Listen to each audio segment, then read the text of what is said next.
Está no ar o nosso segundo FunCernCast, para você que está nos acompanhando no youtube.com/FunCernOficial, também no Spotify, obviamente, nos ouvindo, ou na TV Confis, que é a TV das Fundações de Apoio às Instituições Públicas do nosso Brasil. E hoje nós temos aqui na nossa sala do Núcleo de Comunicação e Marketing da FunCern, dois grandes professores do Instituto Federal de Educação, Ciência e Tecnologia do Rio Grande do Norte, o professor João Paulo Queiroz. Seja bem-vindo, professor João Paulo. Muito obrigado pelo convite, Bruno. E é um prazer imenso estar aqui nesse FunCernCast. É bom que você tenha aceito também com o professor Igor. Vou citar o seu nome completo, professor Dr. Antônio Igor Freire de Moraes. Igor, seja bem-vindo aqui ao nosso podcast. A satisfação é nossa, Bruno, e a gente poder estar aqui hoje, para conversar sobre ciência, inovação, tecnologia. Tenho certeza que será um grande momento. Grande trabalho do Núcleo Avançado de Inovação Tecnológica do IFRN, o NAVE. O professor João, ele é o coordenador, e o professor Igor é o coordenador adjunto. E eu queria deixar vocês à vontade, aí que tem café, tem água, também tem alguns livros que a gente vai falar dos trabalhos do NAVE, também em parceria com Laís e outras instituições. Queria saber quem pode começar, como é que iniciou esse núcleo? A data precisa a gente nunca sabe, porque sempre tem uma divergência, mas foi em 2014, no mês de março. Foi dado início o pontapé inicial, vem do anseio da gente desenvolver tecnologia dentro da instituição IFRN, já com algumas bases com os nossos laboratórios parceiros, que notadamente é o Laís, que Igor já participou lá, já fez a formação dele lá.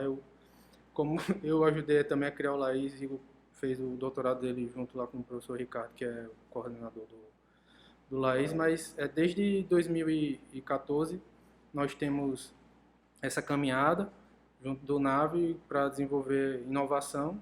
A gente tem uma boa expertise em saúde, mas nada impede que captação de projetos seja inovação em outras áreas. Aí eu deixo o Igor complementar.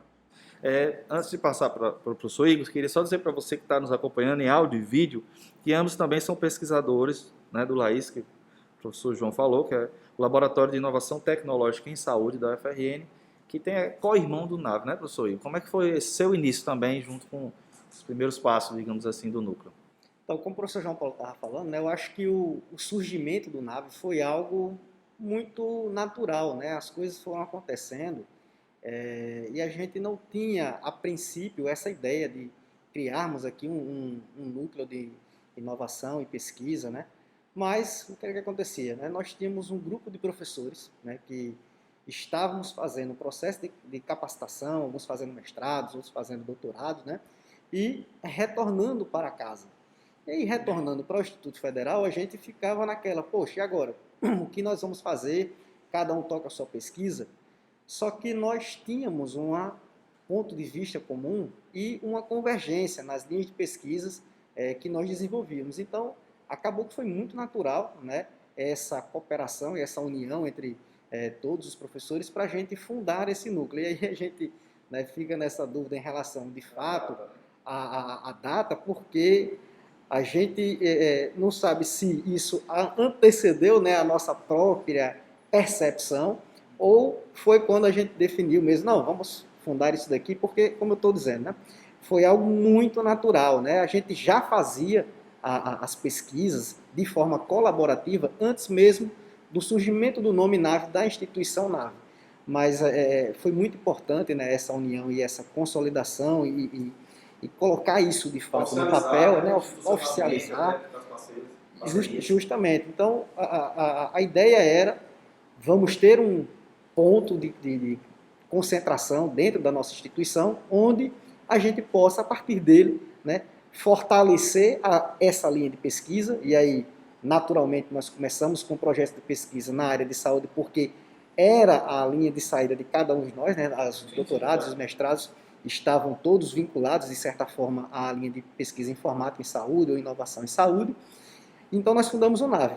Não limitamos o escopo de atuação apenas para a saúde, porque nós entendemos que a gente consegue trabalhar e hoje a gente já está, inclusive, tocando ações em outras linhas de pesquisa que a gente pode falar um pouco mais à frente nesse cast. Complementar, como foi uma questão bem natural das pesquisas que nós fazíamos, então esse negócio de criação do NAV foi um negócio bem natural que, como a gente já vinha fazendo e criou esse núcleo e começou a fortalecer esse desenvolvimento dessas pesquisas dentro do IF, então para a gente é como se tivesse uma continuidade, não tem um start, sim, uma continuidade dentro do IF do que a gente já fazia fora muros do IFRN. E ter esse sentimento de poder contribuir com a inovação tecnológica e a pesquisa aqui dentro do IF.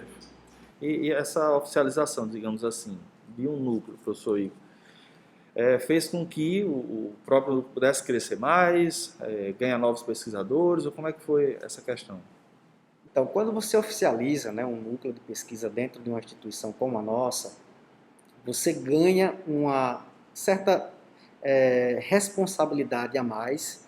Então, aqueles pesquisadores que vão fazer parte desse grupo de pesquisa, e quando eu digo pesquisadores, não entenda que eu estou falando de professores exclusivamente ou servidores, né? Alunos, né, do integrado, do subsequente, da graduação, da pós-graduação, todos aqueles que entram no NAVE, né, que desenvolvem algum tipo de pesquisa dentro do NAVE, nós os consideramos como sendo pesquisadores, né? E pela própria característica, né, tanto da instituição como do momento em que nós fundamos o NAVE, hoje ele é um grupo que nós favorecemos muito e incentivamos que haja uma diversidade, né? Tanto é que a gente faz em alguns momentos, né, seleções específicas para grupos de alunos com PCD. E aí você pode dizer, poxa, mas aí você está querendo privilegiar o aluno com PCD? Não. Em alguns casos, é fruto da própria pesquisa, né? Nós já tivemos a participação de um aluno do campus Zona Norte, né? E aí isso é importante também dizer, que hoje a sede do NAVE está localizada no campus Natal Central. Mas os pesquisadores que fazem parte do NAVE não são exclusivos do campus Natal Central. Temos o campus Natal Central, campus EAD, campus Parnamirim, campus Zona Norte, vários campos. E esse aluno que eu estava dizendo que veio do campus Zona Norte, né, para compor essa equipe do NAVE, ele era um aluno com deficiência visual. E nós precisávamos de um aluno como esse, porque nós queremos desenvolver cada vez mais sistemas com acessibilidade. Então, nada melhor do que desenvolver essa habilidade nesse aluno, né, e ele também contribuir para o desenvolvimento de sistemas dessa natureza. Então, nós queremos que o grupo do NAVE ele seja um grupo heterogêneo, diversificado e que esteja imbuído de um mesmo propósito, né? Eu acho que isso é o principal sentimento do NAVE, né, João? Sim, sim. E só para dar só para ratificar o que eu disse, quando a pessoa é incorporada às pesquisas do NAVE, ele é pesquisador, não importa se ele é professor, aluno, técnico administrativo ou qualquer outra função que ele tenha. Entrou no NAVE, ele é pesquisador, ele vai desenvolver suas habilidades e melhorar as suas capacidades, não importa qual se ele é professor, técnico administrativo, essas coisas, ele está focado na expertise dele, e não na profissão dele, sim que ele é pesquisador. Isso é muito importante, né? Por exemplo, na nossa área de audiovisual, já tem alguns trabalhos também de acessibilização, quer dizer, ele vai se transformar um pesquisador em um consultor na área. É um pouco disso, professor Igor?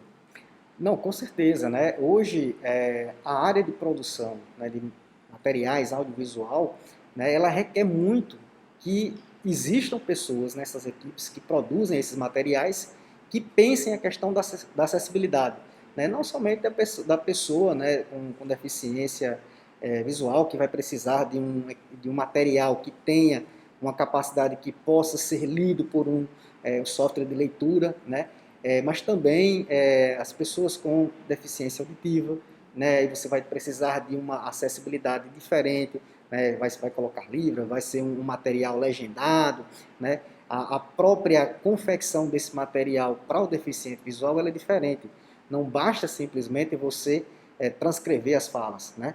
Em muitas das situações você precisa contextualizar aquela pessoa que está visualizando aquele material com relação ao ambiente. Como é que é o ambiente? Uma sala fechada, é um espaço pequeno ou é um espaço aberto. Então, a essa habilidade não é algo que você aprende com tanta naturalidade, a não ser que você seja inserido, né, em um curso ou em um espaço onde seja trabalhado isso, e lá no NAVE nós temos essa preocupação. Bem, construir esse processo democrático com, né, e a partir de.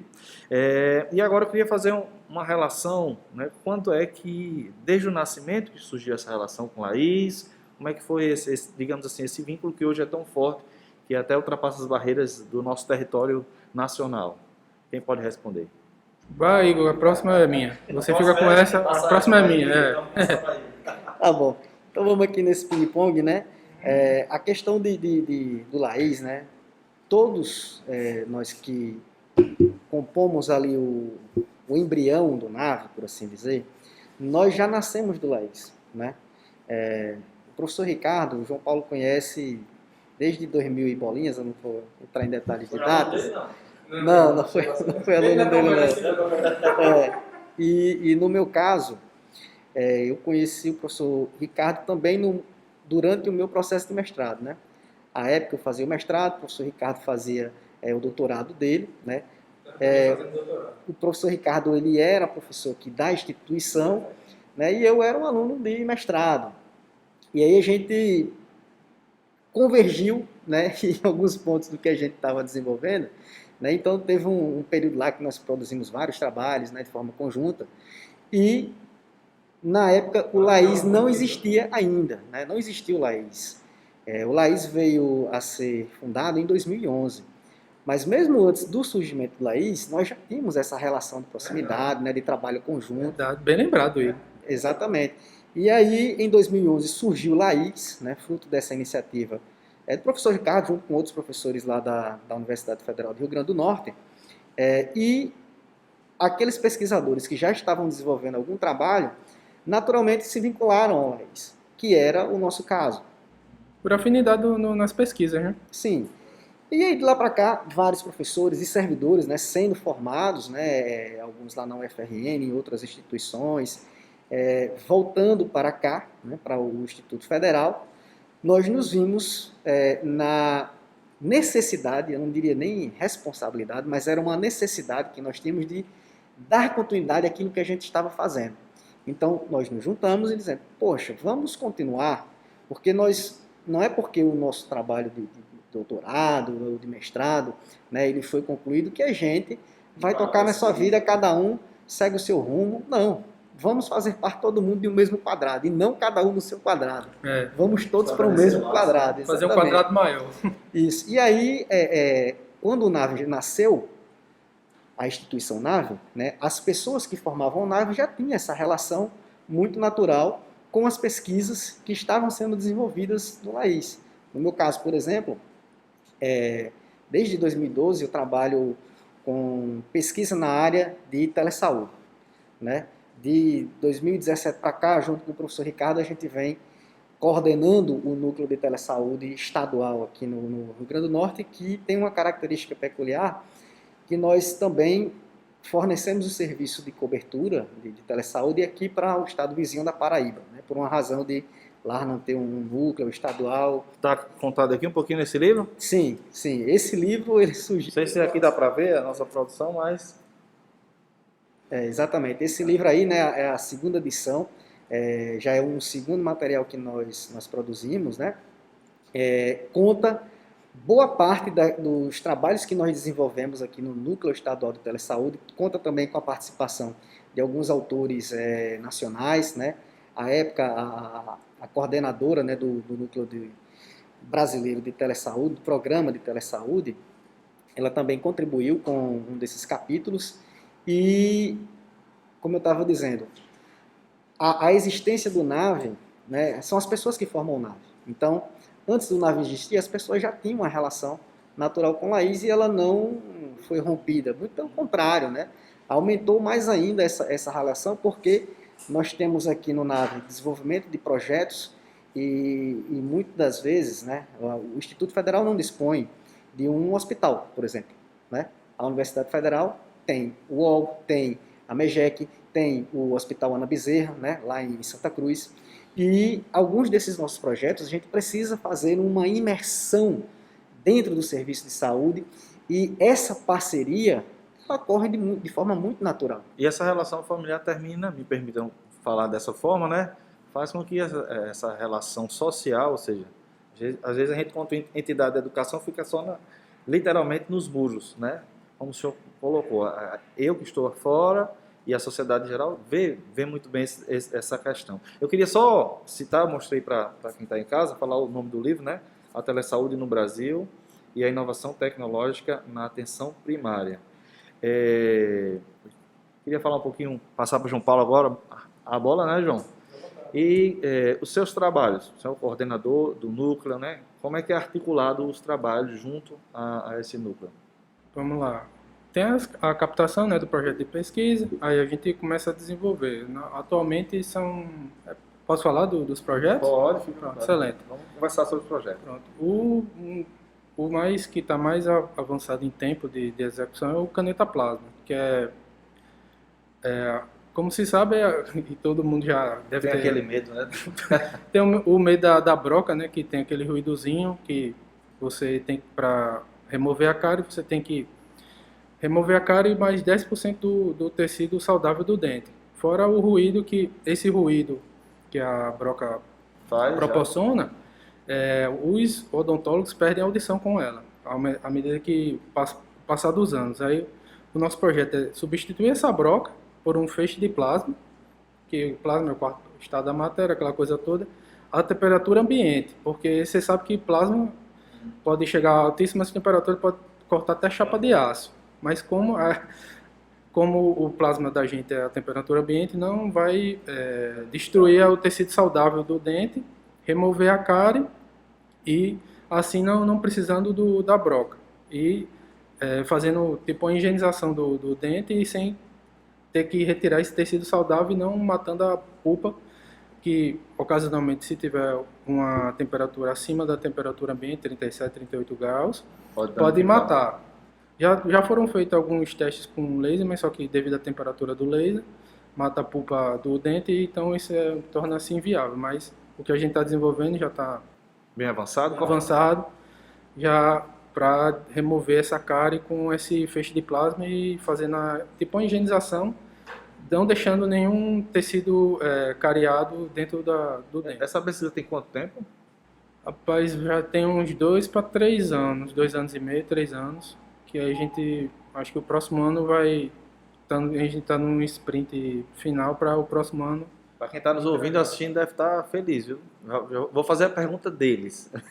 Tem alguma previsão para isso? Eu sei que pesquisa científica nunca é como se fosse um objeto, muito embora seja uma contribuição para o comércio, digamos assim, mas tem alguma previsão de... Como se trata de um projeto inicial, a gente está desenvolvendo a gente chama um MVP, né? Um mini produto viável para essa remoção. Então, a partir daí, quem entregar esse MVP, pode ser que um próximo passo seria melhorar esse MVP para que possa ser colocado em produção para ser em escala industrial, que a gente chama, né?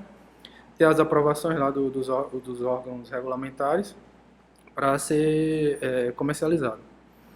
Ok. E professor Igor, o senhor poderia citar outros projetos também? Sim, só complementando um pouco essa questão da fala do professor João Paulo, né, da caneta plasma, esse é um dos projetos que nós tocamos lá no NAVE, que tem, né, esse viés de uma produção de um produto biomédico, né? O que a gente está desenvolvendo, né, é um dispositivo biomédico. E todo dispositivo biomédico, para que ele seja colocado no mercado brasileiro, né, é necessário, como o João Paulo disse, a aprovação dos órgãos reguladores, né? No caso, né, do Brasil, é da Anvisa, né? E eu imagino que os próximos passos, né, é exatamente após a consolidação desse protótipo, né, darmos entrada aí no processo de validação junto à Anvisa, né? É preciso que a Anvisa faça os testes, né, verifique ali os critérios de segurança, né, e tudo mais, para que ele possa ser incorporado no serviço de saúde brasileiro. Nenhum equipamento, nenhum dispositivo biomédico ele pode ser utilizado, né, quer seja no serviço público ou na iniciativa privada sem aprovação da Anvisa. Então, exatamente, essa é a próxima etapa. Logicamente, né, a gente dá entrada em patentes, que é uma questão também importante para a instituição, que a gente precisa valorizar muito isso, porque se esse produto ele de fato for consolidado, né, e aprovado pela Anvisa, e algum ente privado queira, né, fazer uso, implantar, explorar comercialmente esse produto, né, fruto da pesquisa e inovação que a gente desenvolve aqui, a instituição vai receber royalties. Então, você tem um produto que é fruto dessa pesquisa, né, desenvolvida pela instituição, que no futuro ela pode gerar retorno, né, para a própria instituição, e aí você tem, né, um ciclo, né, virtuoso, né, da pesquisa alimentando a própria pesquisa. Marcas né, e os patentes produtos, são, né, com softwares certeza, também? exatamente, né? Eu acho que não tem nenhuma pesquisa hoje, João Paulo, né, lá dentro do NAV, que a gente não tenha uma vinculação direta à produção de um produto aplicado, né, seja ele um software ou um dispositivo biométrico, como a gente está falando aqui. Então, além do Caneta Plasma, nós temos outros projetos, né? Tem um que a gente estava coordenando, estou coordenando, né? Que é o projeto que a gente chama de Mirna, assim como o Caneta Plasma, né? Esse Todos têm apelido. Esse projeto Mirna, né? Qual que é o viés por trás dele, né? E é importante dizer que todos esses produtos, né, que a gente desenvolve, a gente sempre procura partir de uma premissa de que forma eu consigo transformar o serviço da atenção primária em saúde hoje.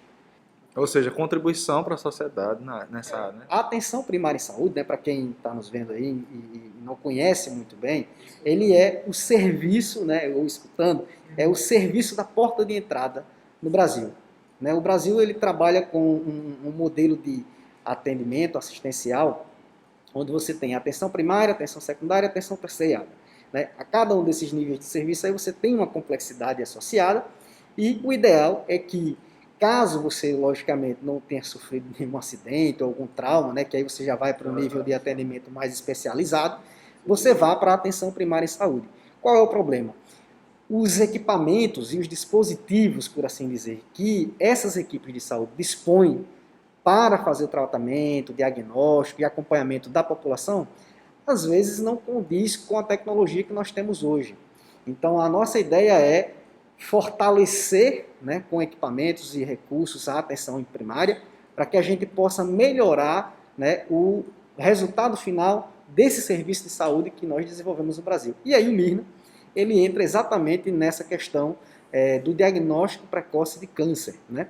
Nós recebemos uma encomenda tecnológica para fazer uma investigação sobre a viabilidade técnica e econômica em relação ao uso de microRNA como biomarcador para desenvolver um dispositivo que possa ser colocado na atenção primária.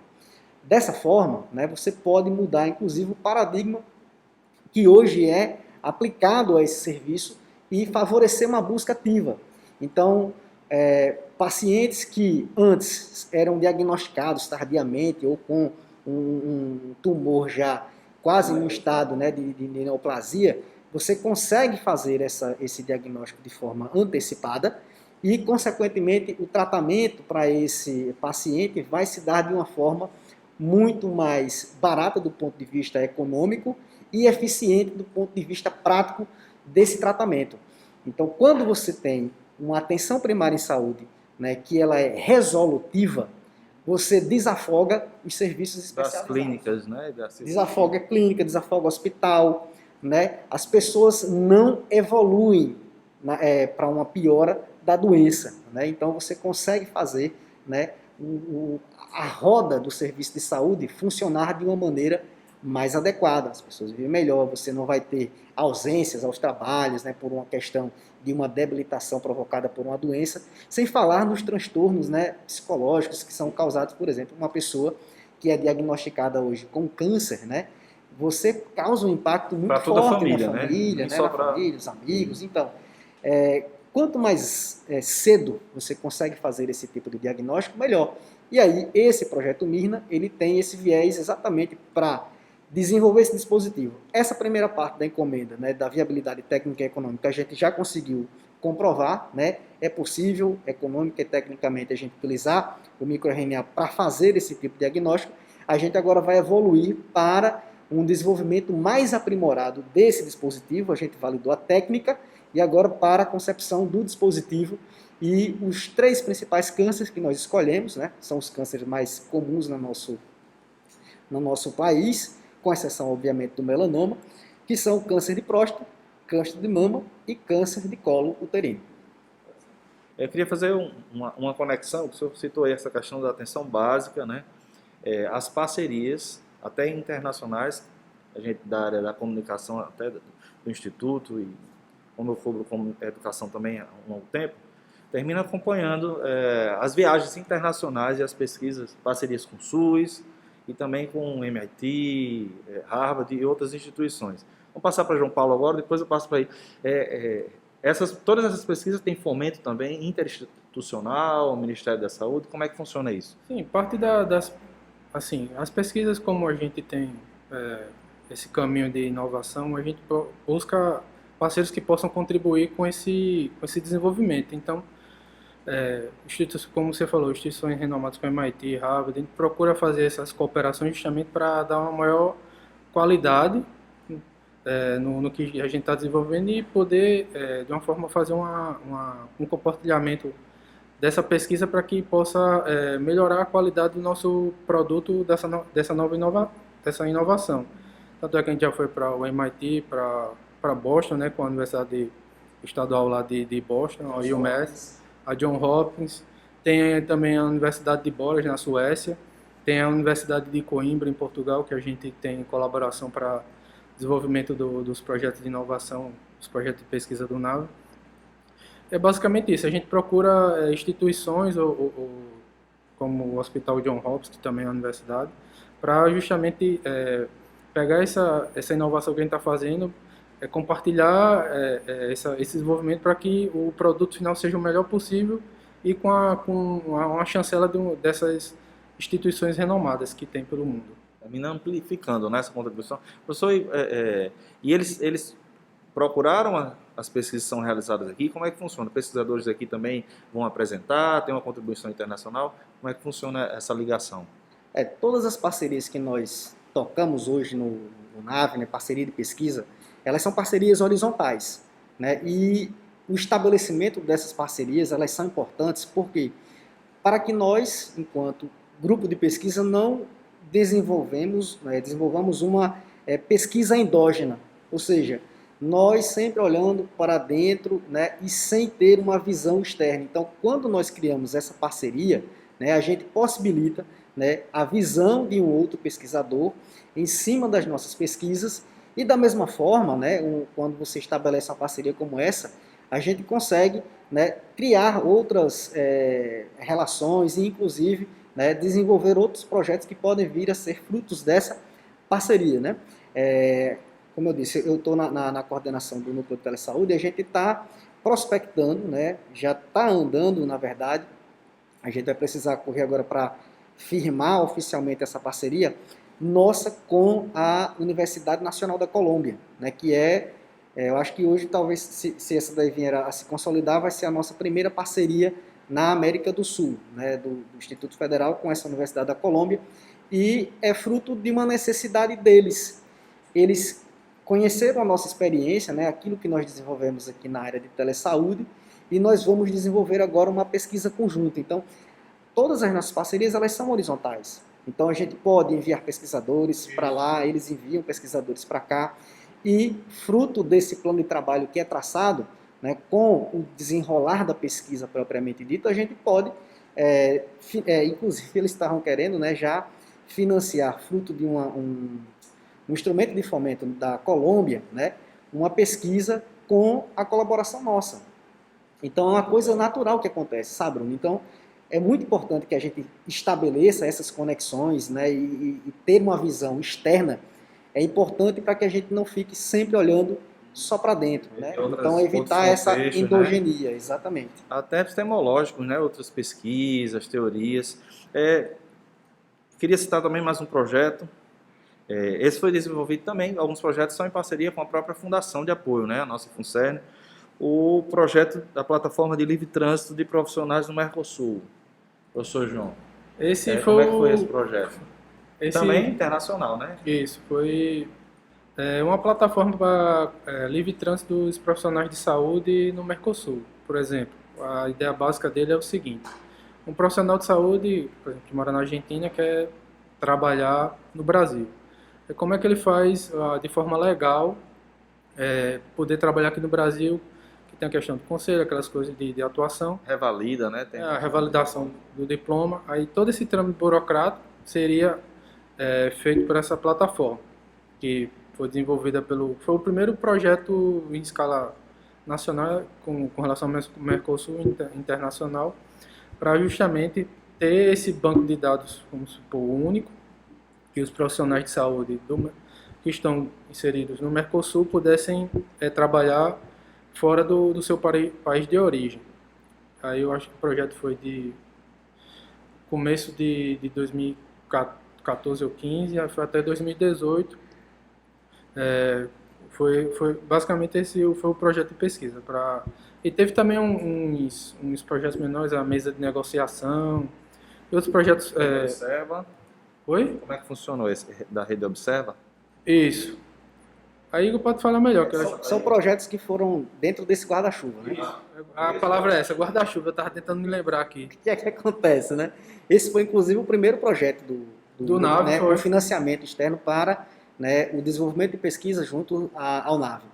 E quando o Mercosul foi consolidado, né, houve a formalização entre os países da América do Sul para a construção do bloco econômico, né, várias frentes foram startadas. E, à época, essa frente que era relativa à questão, né, dos profissionais de saúde, né, e essa possibilidade de livre trânsito desses profissionais, Brasil, Argentina, né, Colômbia, enfim, Paraguai, que fazem parte do bloco, poderem ter essa maior facilidade, ficou sobre a responsabilidade do Brasil. Só que o Brasil nunca tocou essa agenda, né? E aí, à época, o Ministério da Saúde, compreendendo a importância, né, dessa ferramenta, né, e dessa necessidade, né, que o país tinha para com os seus co-irmãos, nos convidou para a gente poder desenvolver uma solução que pudesse viabilizar exatamente essa questão do livre trânsito desses profissionais. Só que, fruto disso, vários outros projetos foram desenvolvidos, como, por exemplo, a questão da Rede Observa, onde foi possível, né, apresentar com números e indicadores para o Ministério da Saúde a questão da força de trabalho que nós temos em saúde. Por exemplo, onde estão os médicos no Brasil? Onde esse médico ele é formado? Esse médico é formado, ele permanece no estado onde ele foi formado, porque o que era que acontecia? Você tinha uma pessoa que vinha de São Paulo, vinha aqui para o Rio Grande do Norte, terminava o curso de medicina e voltava para o estado de origem. E às vezes acontecia também o contrário, né? Uma pessoa daqui do Rio Grande do Norte ia lá para o Rio de Janeiro, fazia um curso na área de saúde e ao invés de retornar, permanecia por lá.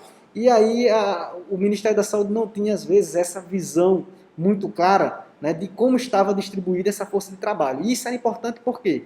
Porque é a partir dessas informações que o Ministério da Saúde consegue fazer aquilo que, de fato, é a função dele, que é propor e desenvolver políticas públicas de saúde. Então, políticas de formações, né, política de formação de profissional é uma política pública. Mas como é que você vai decidir onde você pode abrir um curso ou outro se você não tem essa visão? Correta, né?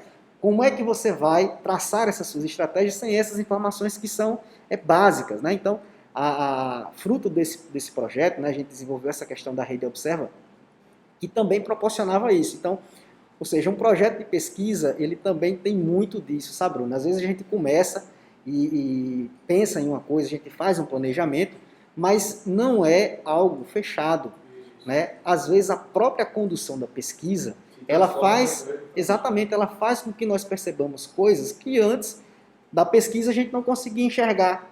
Então, quando a gente desenvolve pesquisa, a gente pode se deparar com situações que a gente não previa, e aí a gente tem essa liberdade quando a gente estabelece uma relação também horizontal com um parceiro muito importante, que é o Ministério da Saúde, que tem as suas necessidades, mas nós não somos a questão de simplesmente uma fábrica de software, né, ou uma empresa para desenvolver um produto, pura e simplesmente, né? O que a gente gosta mesmo, o que a gente almeja sempre é a pesquisa, né? E aí a pesquisa, né, ela nos proporciona encontrar, né, esses achados e fazer com que a gente possa, né, melhorar e atender a necessidade, às vezes, desse cliente, desse parceiro nosso, que é o Ministério da Saúde, mas a gente também consegue ter uma compreensão melhor da realidade onde estamos vivendo. Uma coisa que me fascina em pesquisa e inovação é justamente isso. À medida que a gente vai pesquisando, descobrindo as coisas, é que vai dando a direção do projeto.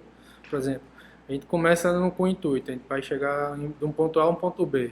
Mas a partir do momento que a gente começa a trilhar esse caminho, a gente vê, o ponto B é o que a gente pensava, mas devido a essas descobertas que a gente fez durante a pesquisa, não é no ponto B, é no ponto C. E à medida que a gente vai desenrolando a pesquisa, a inovação, vai descobrindo e vai gerando um caminho que inicialmente a gente pensava que seria o B, mas pode ser C, D, E, F, e assim sucessivamente. Eu acho que o fascinante da pesquisa e da inovação é isso. Você sempre está descobrindo e ver o quão importante é você não ficar amarrado a um ponto final, e sim o que você vai descobrindo e vai adaptando. Esse negócio do Mercosul gerou essa questão do Observações, que o Brasil tinha. Não, a gente vai fazer esse livre tantos, mas a gente não conhece nem a nossa força de trabalho. Como é que a gente vai fazer isso? Aí, por isso que começou essa vertente que é o Observações. E a próxima, essa questão das pesquisas na prática, né? Ou seja, pesquisa científica, um método científico aberto para compreender a realidade é muito interessante, porque chega em você que está em casa, né? Os benefícios, sejam produtos, sistemas, né? A benfeitoria, ou até um atendimento de telesaúde para uma pessoa, imagine para o contexto geral. E eu queria partir agora também para uma coisa muito interessante. Todos nós, você que está ouvindo, que está acompanhando em vídeo, foi afetado pela questão da Covid, né? E vocês também têm grandes projetos. Como é que a gente pode citar, além dessa segunda fase agora do Regula RN, como é, dentro desse processo de comitê, de Covid, até institucional, como é que foi sistematizado esse trabalho diante dessa realidade atual da pandemia?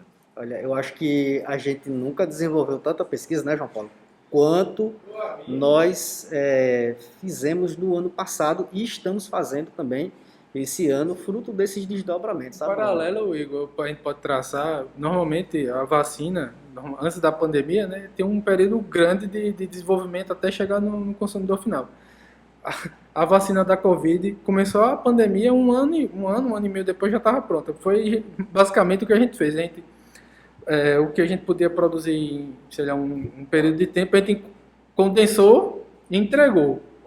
Foi um negócio, acho que um período das maiores produções do Nave foi nessa questão da pandemia.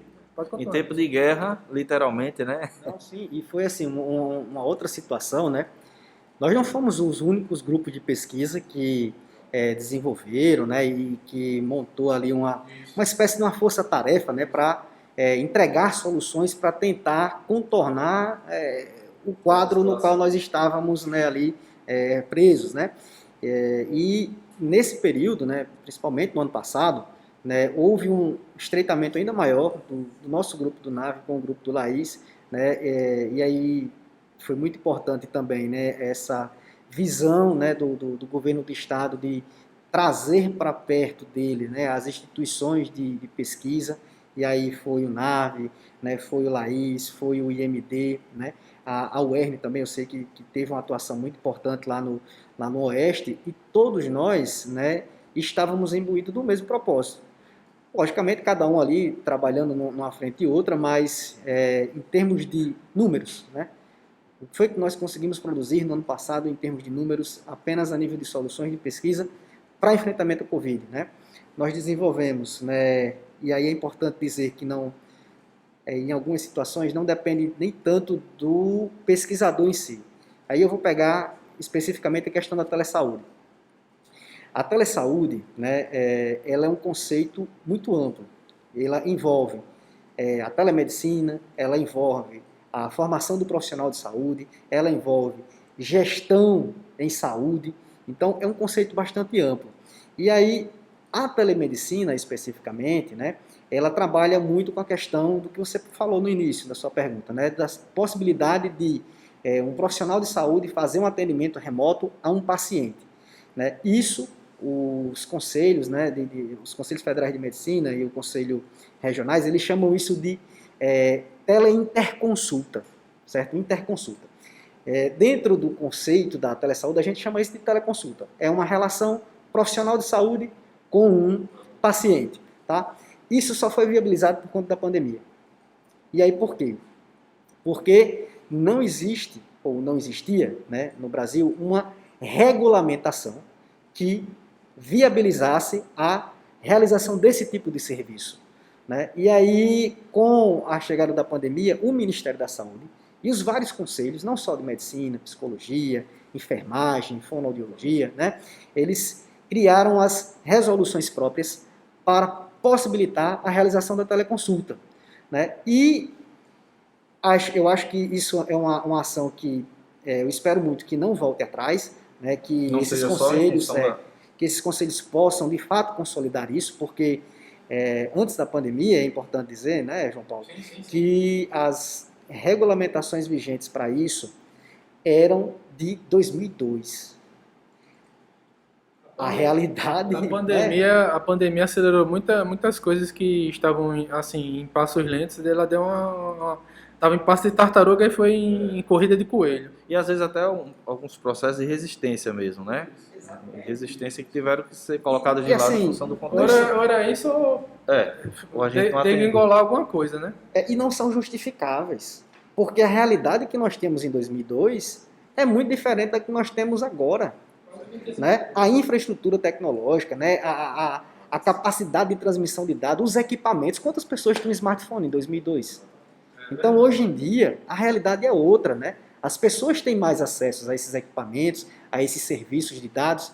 Então, a sociedade precisa acompanhar os avanços tecnológicos, né? Não vai, a tecnologia ela não vai parar por uma questão ou outra da sociedade. Então, esses conselhos, eles criaram essas resoluções. Qual é o problema? Está vinculado à questão da pandemia. Então, enquanto a pandemia perdurar, é possível fazer essa questão da teleconsulta. Mas só para adiantar em relação aos outros serviços, nós desenvolvemos a plataforma do Regula RN, nós desenvolvemos uma plataforma para teleorientação dos pacientes que foram acometidos por Covid, nós desenvolvemos, né, um sistema para acompanhamento e monitoramento desses pacientes, nós desenvolvemos também não foi exatamente com relação à parte de saúde, mas uma parceria também com o Ministério Público Federal, e aí é onde entra essa questão que eu estava falando, que hoje o NAVE ele não é necessariamente um grupo que só pesquisa saúde, a gente também entra também em outras linhas de pesquisa, e uma que a gente está se envolvendo agora bastante, né, João Paulo, é a questão de auditoria e controle, né, a gente também está trabalhando em alguns projetos nessa linha de pesquisa, e aí só para destacar alguns, né, tivemos também um sistema para acompanhamento dos profissionais de saúde, que durante o processo da pandemia eles foram acometidos pela Covid e aí não poderiam voltar para casa, então precisaria ter um local para que esses profissionais pudessem dormir, né? Uma coisa simples. E aí o profissional está atendendo, aí contraiu, ele não pode voltar para casa. Então o Barreira Roxa, né, foi um espaço, né, um hotel que foi inclusive adaptado para receber esses profissionais durante o período da pandemia. O sistema que fazia essa gestão desses, né, quartos, né, para a hospedagem desses profissionais, né, teve a participação aqui do NAVE, da DGTI e da UFRN na criação, né, desses sistemas. Então foram muitas coisas. A terminologia que a gente fala mais na computação, a gente praticamente que é um ecossistema com relação ao combate da Covid. O que é um ecossistema? São vários sistemas que agregados formam um ecossistema para atacar determinada situação. E é basicamente isso. O NAVE, o LAIS, o IFRN, o UFRN criou esse ecossistema para atacar essa questão da pandemia. João e professor Igor, vou já chegar aqui nos livros, mas antes eu queria falar sobre um tema atual, né? A publicação em uma revista internacional, inclusive o professor João é um dos autores, né? Isso. Fala um pouquinho dessa pesquisa e do Projeto Orceus, né? Sim, o Projeto Orceus é um dispositivo biométrico que é justamente que o Igor falou já, que é uma questão basilar para a gente, que é desenvolver esses dispositivos para atenção primária, porque é lá onde se origina o problema. Se a gente atacar a origem do problema, não se desencadeia que chegue na atenção terciária. E se você combatendo lá, a probabilidade de ter sucesso no tratamento é altíssima. E esse dispositivo faz a detecção se a pessoa está... É de forma bastante genérica, para não ser técnica, é você detectar se você está no começo de uma osteoporose, a gente chama de doença osteometabólica. Você insere o dedo médio lá no dispositivo e ele vai detectar se a pessoa, o paciente, está com uma faixa de densidade óssea baixa ou alta, e a partir daí ele pode ser diagnosticado com osteoporose ou uma doença osteometabólica. Esse dispositivo, a parte acadêmica, a inovação, a gente submeteu a Scientific Reports da Nature, uma revista conhecida mundialmente, que é a Nature. A base que a gente publicou é a Scientific Reports. Para muitos a principal, né? Mas digamos assim, uma das principais. Uma das principais em escala global de relevância em pesquisa. Aí a gente conseguiu publicar esse artigo lá, que é um motivo de bastante orgulho, porque isso aí não é só o NAVE, o IFRN, não. É para a comunidade acadêmica, tanto do IFRN como da UFRN Laís, que a gente faz essa pesquisa em parceria. Um grande diagnóstico importante, né? Densidade alta. Você tem a questão... Para complementar, isso dá a chancela que na nossa pesquisa está no caminho certo, devido a essa publicação. Se a Nature publicou esse artigo é porque estamos no caminho certo do desenvolvimento desse dispositivo biomédico. Ou seja, no mundo, né? Escala global. Aqui, Natal, Rio Grande do Norte, Brasil, para o mundo. Isso dá um golpe em muita gente que fala que a ciência é só balbúrdia, né? Que a gente só faz ideologia. A gente está demonstrando aqui nessa entrevista, está importante por isso. Curiosidade, a gente está quase terminando já, professor. Prometo que libero já vocês já. A gente tem quase já chega uma hora de podcast, mas você que está acompanhando em áudio e vídeo também, a gente está já terminando. É questão de densidade óssea. Tem a necessidade de ser o dedo médio, pode ser outro dedo, só questão de curiosidade mesmo. Não, perfeito. Curiosidade é que faz o pesquisador, né? É o seguinte, estudos comprovam que esse dedo médio, quando uma prova de alta probabilidade, se você tem uma diminuição na densidade óssea nesse dedo, a probabilidade de você desenvolver a doença osteometabólica é altíssima. Por isso que não foi aleatório, não. Foi baseado em estudos dizendo que o dedo médio, se você analisar o dedo médio e tiver problema de densidade óssea, a probabilidade de você ter uma doença osteometabólica é altíssima. Interessante. Só para tentar explicar, colaborando aí com o João Paulo, né, essa questão da doença osteometabólica. Né, para quem está vendo aí, para quem está nos escutando, entender mais ou menos como é que funciona. Quando nós somos acometidos por uma doença como essa, o que acontece com o osso? Né? Ele diminui essa densidade. O que é diminuir essa densidade? Imagine a esponja de lavar louça. Né? Ela tem vários buraquinhos, né? Vários buraquinhos. Então, quando a sua densidade óssea ela diminui, é como se esses buracos aumentassem.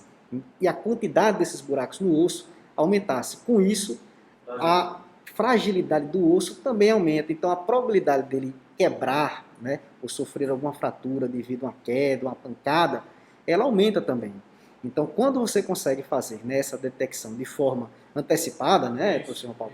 E aí é importante frisar também que esse dispositivo que a gente está desenvolvendo, ele é um dispositivo também com uma metodologia diferente do que hoje é feito no chamado padrão ouro, porque nós não utilizamos radiação.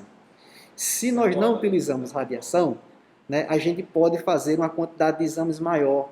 Então, o processo de acompanhamento, de segmento, né, de cuidado desse paciente, ele pode se dar de uma forma mais aprimorada, né, e mais continuada. Um acompanhamento. Exatamente. Sim. E aí os cuidados, né, o procedimento metodológico que o profissional de saúde, o médico, o fisioterapeuta vai lidar com esse paciente, vai ser influenciado exatamente por conta desse dispositivo, né?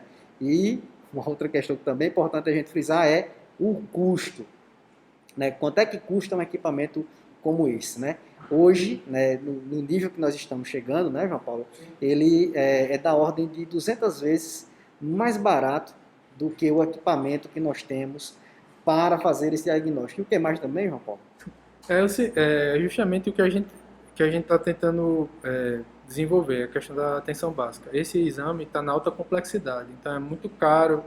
Essa questão a gente está querendo pegar um exame que é considerado invasivo para um não invasivo que você, se você necessitar, você pode fazer diariamente, mensalmente. E um dado que eu me lembrei, Igor, você me fez lembrar, normalmente uma pessoa, por exemplo, de mais idade, só sabe que está com uma doença osteometabólica, ou osteoporose, mais comumente, quando ela leva uma queda, ou quebra um braço, ou fratura normalmente um fêmur, ela vai descobrir que está com uma osteoporose. E ela indo para uma consulta de rotina, no posto de saúde, ou no médico que ela vai normalmente fazendo esse exame, ela pode detectar sem ter a infelicidade de quebrar um osso ou ter uma consequência mais grave.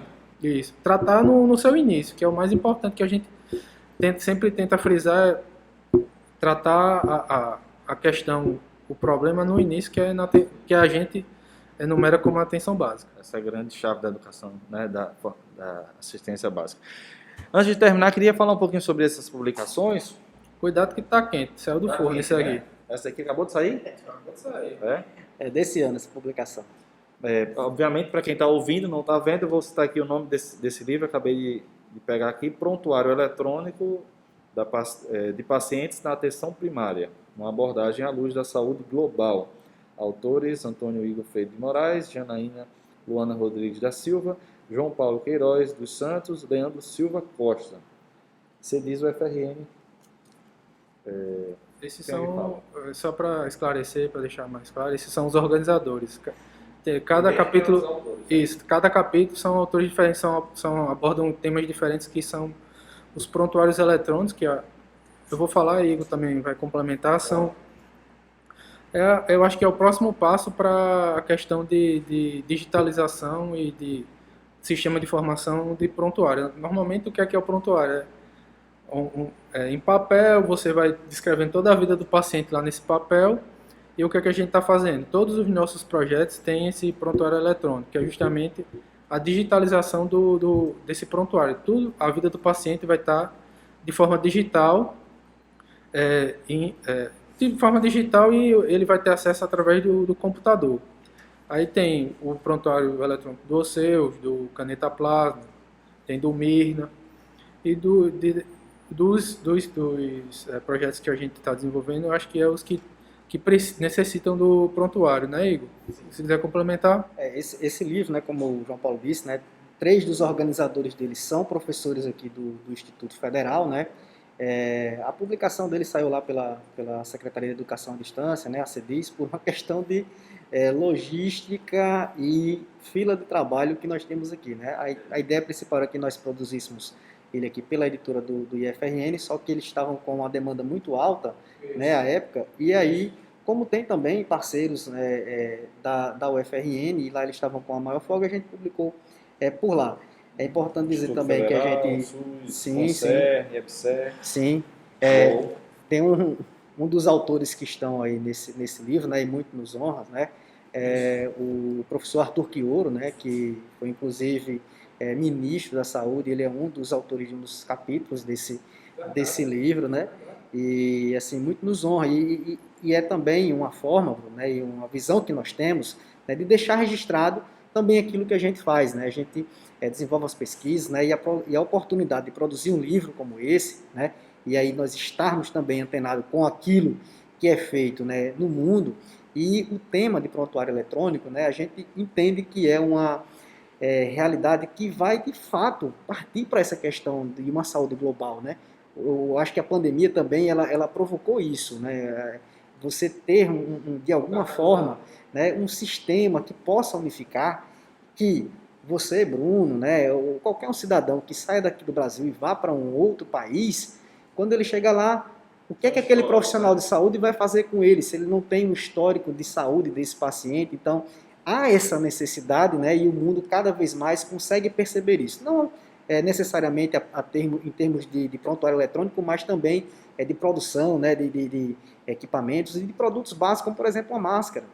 Né? Nós temos hoje, né, antes da pandemia, o único e principal fornecedor desse utensílio, né, tão, de certa forma simples, mas era a China o principal produtor. E aí, com o surgimento da pandemia, né, todo mundo se viu na necessidade de também ter que produzir insumos como esse, como o uso de máscara, né? Surgiram também novos mercados, mas nós pensamos que a questão do prontuário eletrônico caminha, né, para uma unificação na saúde global, para que as pessoas possam também ser atendidas independentemente do território em que elas estejam localizadas.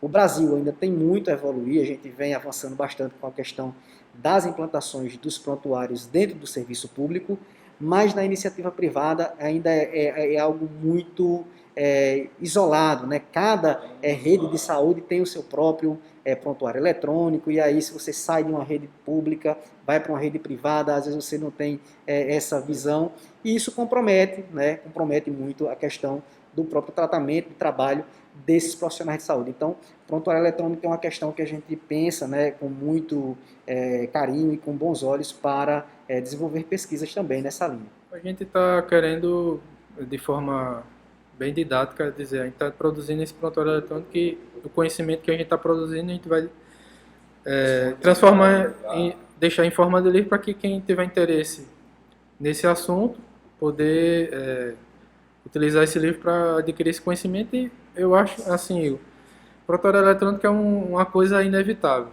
Aqui, daqui a 5, 10 anos, a gente vai perceber que vai ser, a maioria dos estabelecimentos de saúde vai ser como uma forma, compelido a fazer isso, senão ele vai ficar aquém atrás do que a sociedade ou os sistemas de saúde estão necessitando.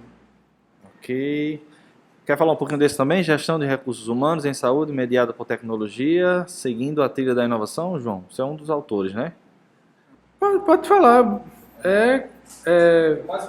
Uma grande contribuição do NAVE, do Laís, professor? Sim, sempre essa parceria aí dá muitos frutos. A questão lá dos recursos humanos é para a questão da saúde. Por exemplo, normalmente o que é que acontecia antes dessa tecnologia? Normalmente era tudo feito em papel. O que é que esse livro tenta melhorar a questão da gestão de recursos humanos mediado por tecnologia.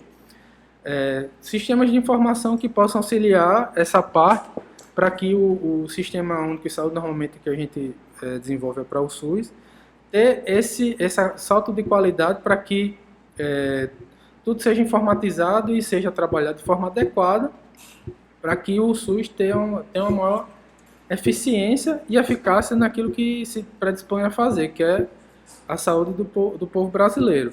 Aí eu vou passar para ele também complementar a minha resposta. Eu acho que esse livro, né, se eu não me engano... Fazer esse bate-bola, né? Ele também é um dos produtos daquele primeiro projeto, né, que nós falamos aqui no início dessa nossa conversa. Por isso que eu perguntei. É do Mercosul, verdade. Exatamente. E aí tem a participação, né, de vários... Rapaz. Se meu lápis tem porota. São muitas publicações, né, professor? Tem a participação de vários professores aqui, né, da instituição. O professor João Paulo é um dos organizadores desse livro. E tu também participou bem ativamente, não? Eu participei, mas eu não entrei na equipe de organização desse livro, né? E aí... Eu achei até estranho você estar participando. Mas está muito bem representado aí, tem nomes de peso aí na representação desse livro. Então esse livro, né, ele teve também, como eu estava dizendo, né, a gente não desenvolve pesquisa só pela pesquisa, a gente não quer, ao final de uma pesquisa, entregar simplesmente um relatório, a gente precisa entregar algo que seja também útil para a sociedade. Então, esse é um tema, Bruno, que às vezes a sociedade desconhece, né? O que é que o Brasil faz em termos de gestão de recursos humanos? né? Como esses profissionais são formados, né? E aí a questão da educação mediada por tecnologia, né? Qual a importância, né, de nós fomentarmos, né, ações dessa natureza. O professor João Paulo, que é vinculado ao campus EAD, compreende, entende muito bem, né, essa questão da importância da educação mediada por tecnologia.